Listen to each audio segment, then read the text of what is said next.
VK news Uttar Pradesh Uttarakhand, सच का सारथी। 2 वर्ष के पश्चात आम महोत्सव के कार्यक्रम को हम इस भव्यता के साथ आयोजित कर पा रहे हैं। हम सब जानते हैं कि विगत 2 वर्षों के दौरान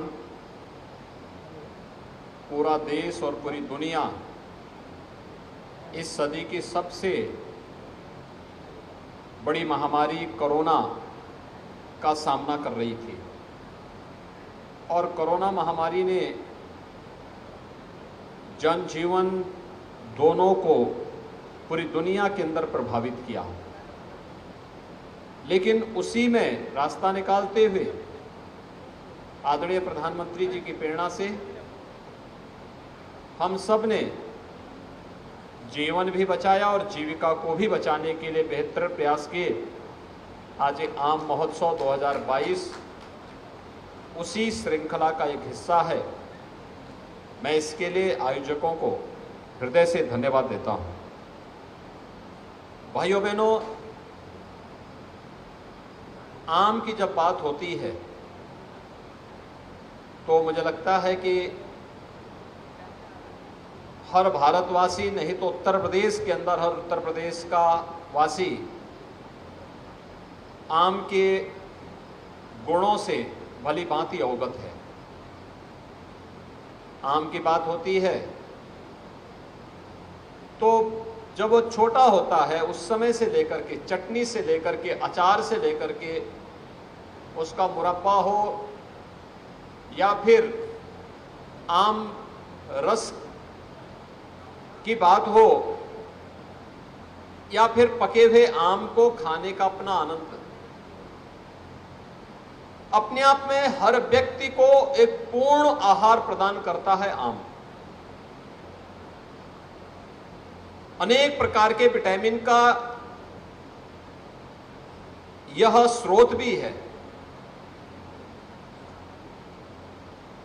लेकिन मैं अभिनंदन करूंगा इस अवसर पर अपने किसानों का, जिन्होंने इस प्रमुख औद्यानिक फसल को देश के अंदर और दुनिया के अंदर प्रमुखता के साथ आगे बढ़ाने का काम किया। और जो एवरेज आया है प्रति हेक्टेयर देश के अंदर आम का उत्पादन जितना होता है, उत्तर प्रदेश के हमारे पुरुषार्थी किसानों ने इस उत्पादन को लगभग दुगना करने में सफलता प्राप्त की है। उत्तर प्रदेश के अंदर आम का उत्पादन प्रति हेक्टेयर यह देश की तुलना में लगभग दुगने के बराबर है। ये चीजें दिखाती हैं कि उस प्रकार की उर्वरा भूमि हमारे पास है, उस प्रकार का पर्याप्त संसाधन, जल संसाधन हमारे पास है, उस प्रकार के अवसर और उस प्रकार के तकनीक प्राचीन काल से ही यहां पर रहे हैं। अमीर हो या गरीब, हर एक की पहुंच आम तक है और नाम ही ऐसा है जिसने प्रत्येक के लिए अपने आप को सुलभ किया है, इसलिए उसका नाम ही आम हो गया। पहली बार अवध शिल्प ग्राम में यह प्रदर्शनी आयोजित हो रही है। इससे पहले इंदिरा गांधी प्रतिष्ठान में आयोजित होती थी।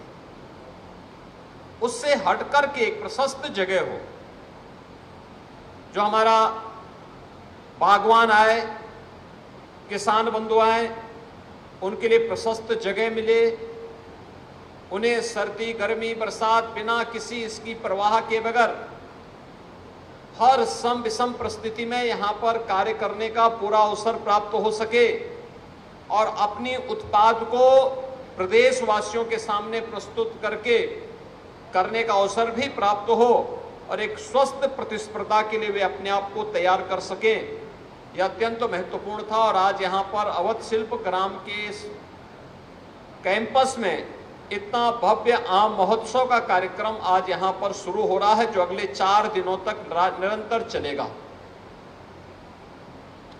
इन 4 दिनों में यहां पर आने के लिए व्यापक प्रचार प्रसार की आवश्यकता होगी और उद्यान विभाग से मैं कहूंगा कि सूचना विभाग के साथ बैठ करके, मीडिया के साथ बैठ करके इसको और तेजी के साथ आगे बढ़ाने की आवश्यकता है। दूसरा, अवध शिल्प ग्राम परंपरागत प्रदेश के उत्पाद की एग्जीबिशन समय समय पर लग सके। कभी आम का हो, कभी आंवले का हो, कभी अमरूद की एग्जीबिशन लगे, कभी केले की एग्जीबिशन लगे।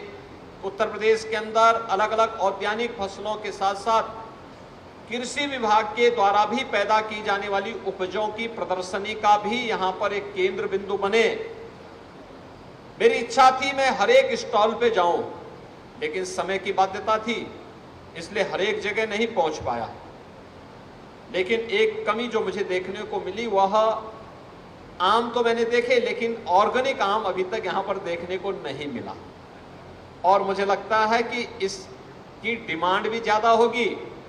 मैं वही पूछ रहा था कि हमने उपज तो बढ़ाया, एक्सपोर्ट बढ़ाने के लिए डिमांड और सप्लाई के बीच में बेहतर समन्वय बनाने के साथ ही उस उत्पाद की समय पर उपलब्धता और उसकी क्वालिटी को ध्यान में रखते हुए, बहुत बार होता क्या है, जब हम केमिकल फर्टिलाइजर ज़्यादा उपयोग करते हैं तो वह एक्सपोर्ट होने के पहले जो तमाम प्रकार के टेस्ट से उसे गुजरना होता है वहाँ वह फेल हो जाता है और उसके बाद हमारा जो उत्पाद होता है वो रिजेक्ट हो जाता है।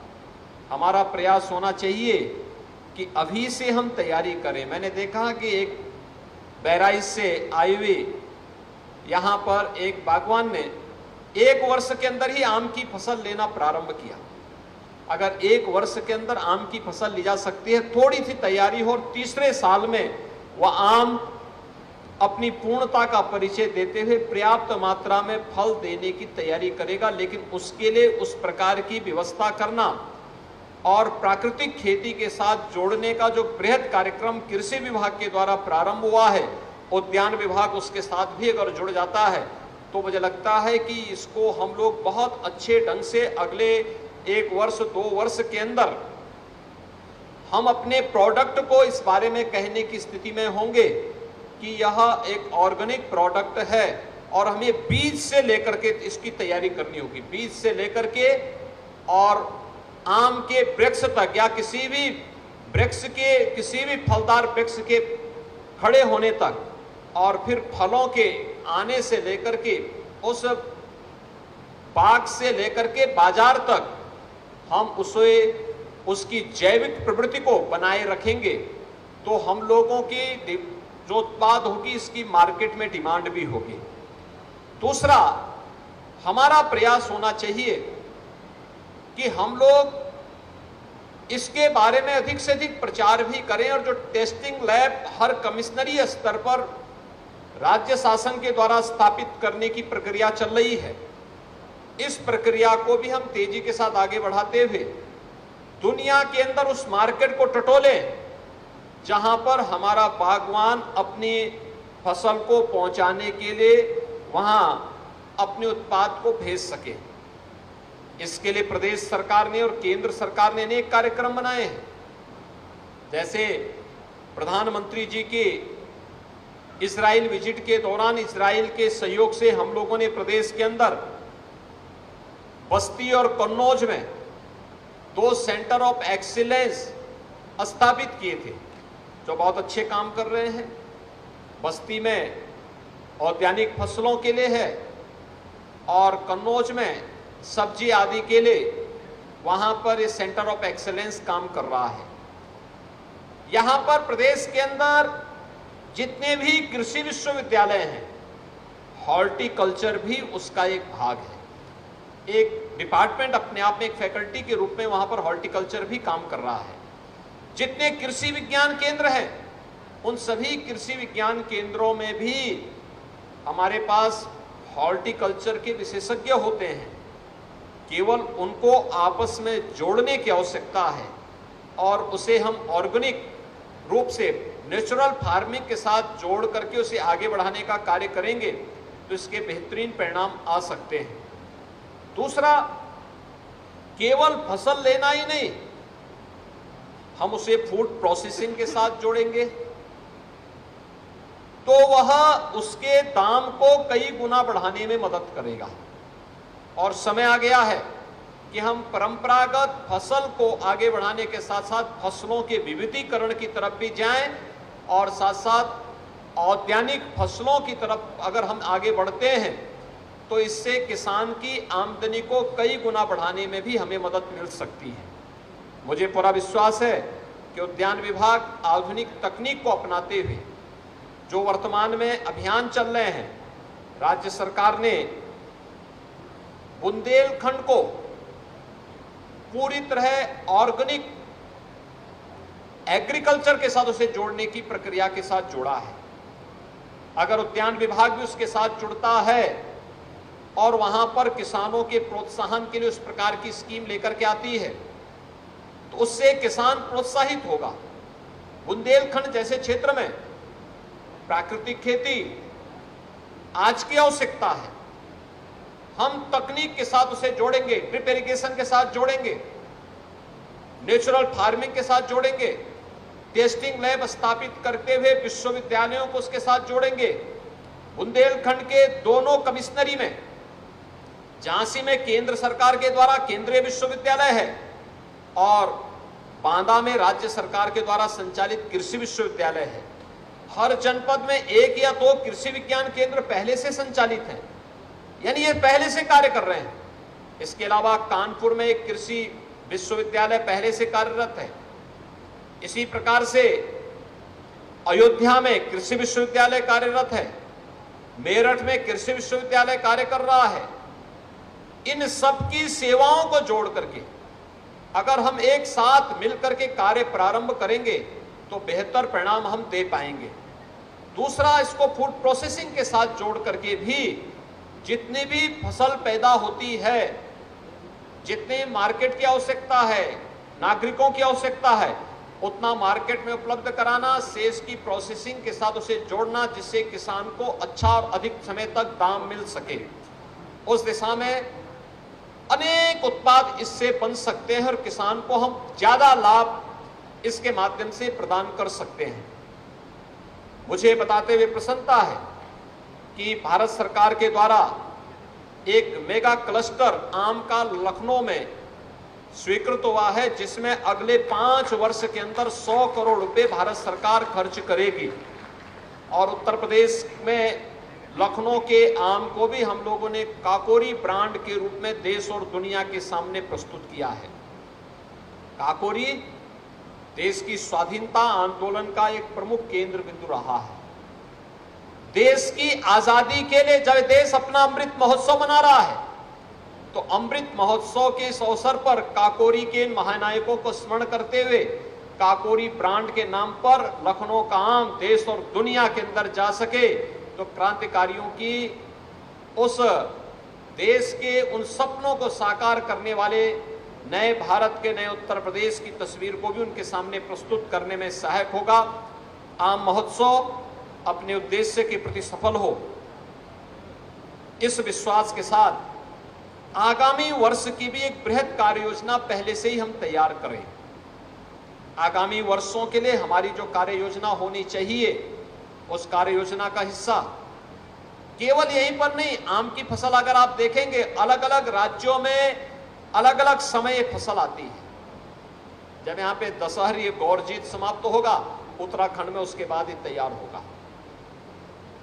यहां से पहले गुजरात के अंदर आम की फसल आ जाती है, यानी वहां मई तक आम की फसल, मई के अंत तक लगभग समाप्ति की ओर हो जाती है। क्या हम प्रयास कर सकते हैं कि देश के अंदर के हर वर्ष हमारा प्रयास होना चाहिए कि 1 जुलाई से लेकर 7 जुलाई के बीच में हम आम महोत्सव के कार्यक्रम के साथ जुड़ेंगे और जुड़ने के साथ ही हमारा प्रयास होना चाहिए कि केवल उत्तर प्रदेश, उत्तराखंड और मध्य प्रदेश ही नहीं बल्कि देश भर से जहां भी आम उत्पादक किसान हैं उनको आमंत्रित करके एक स्वस्थ प्रतिस्पर्धा हम बागवान और किसानों के बीच में ही लगाने का प्रयास करें और फिर उन्हें यहां पर सम्मानित भी करें।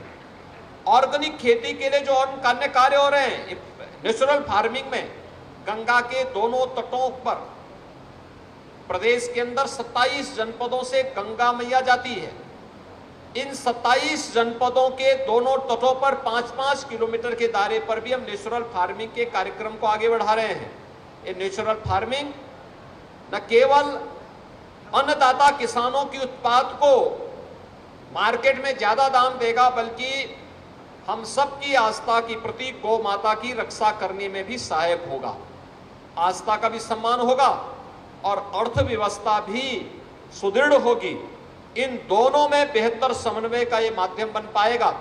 34 जनपदों के अंदर उद्यान विभाग, कृषि विभाग के साथ मिलकर के अगर इस कार्यक्रम को तेजी के साथ आगे बढ़ाता है, इसके बेहतरीन परिणाम होंगे। मैं एक बार फिर से अगले 4 दिनों तक चलने वाले आम महोत्सव कार्यक्रम के लिए हृदय से अपनी शुभकामनाएं देता हूं। विश्वास व्यक्त करता हूं कि इसका व्यापक प्रचार प्रसार हो। लखनऊ महानगर और आसपास के क्षेत्रों से आने वाले जो भी यहां पर सामान्य नागरिकगण होंगे, उन लोगों के लिए आम केवल देखने की वस्तु नहीं, बल्कि उनके टेस्ट के साथ साथ अगर वे खरीदारी करना चाहते हैं तो मार्केट से कम दाम पर अगर आप उन्हें उपलब्ध करवाने का कार्य करेंगे तो एक तो उनको अनेक वैरायटी देखने का अवसर प्राप्त होगा, और दूसरा कम दाम पर अगर आप उन्हें आम उपलब्ध करवाने का कार्य करेंगे तो वह अगली और भी अन्य लोगों को यहाँ लाने के लिए आएंगे। और हमारा प्रयास होना चाहिए कि जब जिस फसल का सीजन हो, प्रत्येक नागरिक को कम दाम पर, कम से कम दाम पर, न्यूनतम दाम पर वह सुविधा वहां उपलब्ध होनी चाहिए, जिससे वह भी उसका आनंद ले सके और उसके स्वाद को चख सके। ये हमारा प्रयास होना चाहिए। आज के इस अवसर पर इस आम महोत्सव कार्यक्रम के लिए उद्यान विभाग को एक बार फिर से हृदय से धन्यवाद देते हुए आए हुए सभी बागवान और अन्नदाता किसानों का मैं इस अवसर पर हृदय से स्वागत करता हूं, और ये महोत्सव अपने लक्ष्यों को प्राप्त करेगा इस विश्वास के साथ इसकी सफलता के लिए अपनी शुभकामनाएं भी देता हूं। धन्यवाद। जय हिंद।